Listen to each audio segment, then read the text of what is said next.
দাদা হ্যাঁ ভাইজান, ওই বৌদি শুনলাম বাড়ি নেই, তো এ বাজার করে কি হবে? আর বলেন না, এখন নিজেদের তো খাওয়া লাগবে। ও আমার যে এখন কুটাকাটা করে রান্না করতে হবে, তাই কি করবো? বৌদি চলে গেল কি জন্য?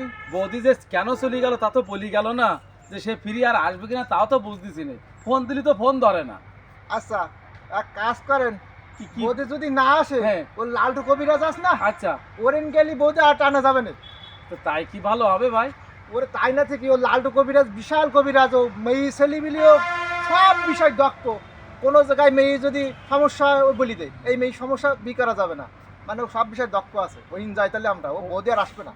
ও ভাই, তাহলে আমার একটা উপায় করে দেন। তাও আমি লালটুরিন যাচ্ছি চালি। তো এখন যাচ্ছেন? হ্যাঁ, তাহলে আমি তাহলে আর কবে দেখা হবে আপনার সাথে? আমি জিজ্ঞেস করে আসি, তাই বলবো। আচ্ছা, তাহলে আমি আপনার হাতে যোগাযোগ রাখবো না। আচ্ছা, ঠিক তা আছে। ভালো থাকেন, আমারটা উপায় করে দেবেন কিন্তু।